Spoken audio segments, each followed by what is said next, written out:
कार्तिक महात्म्य अध्याय 29। महाराज पृथु ने देव ऋषि नारद से विनय पूर्वक कहा, भगवान आप सभी वेदों, शास्त्रों और पुराणों के ज्ञाता हैं, सो कृपा करके यह बताइए कि किस देवता की कितनी कितनी परिक्रमा करनी चाहिए और उनका क्या फल है। यह सुनकर नारद जी कहने लगे, हे राजन, देवी की 1 और सूर्य और अग्नि की 7, गणेश जी की 3, शिव जी की आदि पितरों की 3 अथवा 4 तथा भगवान विष्णु की 4 परिक्रमाएं लगानी चाहिए। इस संबंध में एक इतिहास सुनो, जो बृहस्पति जी तथा देवराज इंद्र का संवाद है और स्वयं ब्रह्मा जी ने मुझे सुनाया था। नारद जी ने कहा, वैवस्वत मनवंतर में एक बार इंद्र सहित सब देवता देव गुरु बृहस्पति जी के पास गए और उनसे पूछा, हे गुरुदेव, ब्रह्म काल से पहले इस सृष्टि कैसी थी? इंद्र आदि देवगण कैसे थे और उनका क्या कर्म था? यह सुनकर बृहस्पति जी ने कहा, उस समय की बात तो हम भी नहीं जानते, क्योंकि उस काल को बीते अब तक 6 मनवंतर हो चुके हैं, परंतु आपकी ही नगरी में सुधर्मा रहता है, वह सब कुछ बता सकता है। यह कहकर बृहस्पति देव जी इंद्र आदि सब देवताओं को लेकर सुधर्मा के पास आए। सुधर्मा ने देव गुरु सहित इंद्र आदि देवताओं का यथाविधि पूजन व सादर सत्कार किया। इंद्र सुधर्मा की राज्य लक्ष्मी तथा वैभव देखकर दंग रह गया और पूछा कि हे सुधर्मा, इतनी राजलक्ष्मी तथा वैभव तुम्हें कैसे प्राप्त हुआ है? तुमने कौन सा ऐसा यज्ञ, दान व तप किया जिससे ब्रह्म काल से पहले ही की बात भी जानते हो? यह जानने की हमारी अभिलाषा है। सुधर्मा ने उत्तर दिया, हे इंद्र, जब 4 युगों की 1000 चौकड़ियां बीत जाती हैं, तब ब्रह्मा का एक दिन होता है और उस दिन एक दिन में 14 मनु और इंद्र होते हैं। जब हम विष्णु लोक में थे, तब वहां पर रहते हमारे सामने इतने ब्रह्म हो चुके थे कि हम उनकी गणना भी नहीं कर सकते। इसके बाद हम यहाँ स्वर्ग में आए। हमने जो एकमात्र अच्छा कर्म करके इतनी लंबी आयु पाई है, उसका विवरण सुनो।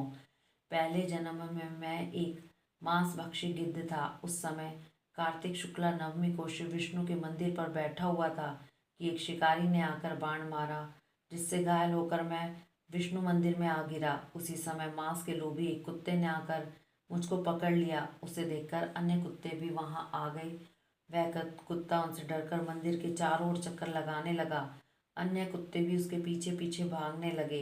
इस प्रकार सबने मंदिर की प्रदक्षिणा कर ली। इस बीच मेरी मृत्यु हो गई।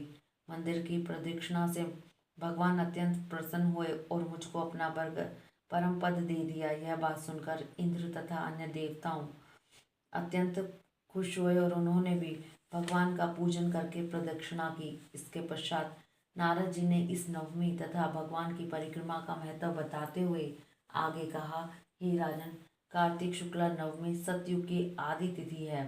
उस दिन भगवान की पूजा, प्रदक्षिणा, व्रत, दान, तप, यज्ञ करने से कई गुना फल मिलता है। यदि कार्तिक शुक्ला नवमी को मथुरा में जाकर भगवान का पूजन व प्रदक्षिणा की जाए तो उससे अनंत फल की प्राप्ति होती है। प्रदक्षिणा करने में जितने पग उठते हैं, उसके उतने ही कुल वैकुंठ में वास करते हैं। यदि मथुरा नगरी बहुत दूर हो तो अन्य किसी धार्मिक स्थान पर प्रदक्षिणा करें। यदि यह भी संभव न हो तो ब्राह्मण विष्णु की प्रतिमा, गो, तुलसी अथवा शालिग्राम की प्रदक्षिणा कर लेवे।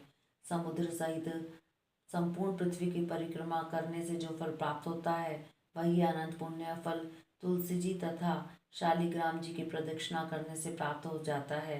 कार्तिक के शुक्ल पक्ष की नवमी को गो, ब्राह्मण, देव मंदिर, तुलसी वन, साधु, वैरागी, जीवन मुक्त, परमहंस, गृहस्थ, वेद, उपवेद तथा पुराण, ये सब ग्राम में ही वास करते हैं। अतः अपने ग्राम की प्रदक्षिणा करने मात्र से सभी की प्रदक्षिणा हो जाती है। ग्राम की प्रदक्षिणा करने के लिए प्रातःकाल ब्रह्म मुहूर्त में उठकर शौच, स्नान आदि नित्य क्रम से निवृत्त होकर कमंडल हाथ में लेकर ओम नमो भगवते वासुदेवाय मंत्र का जाप करें। करते हुए सूर्य उदय से पहले ही प्रदक्षिणा प्रारंभ कर देनी चाहिए। ब्राह्मण, देवस्थान अर्थात मंदिर, तुलसी तथा शालिग्राम की मूर्ति की परिक्रमा सूर्योदय के बाद भी की जा सकती है। इति 29वां अध्याय समाप्तम।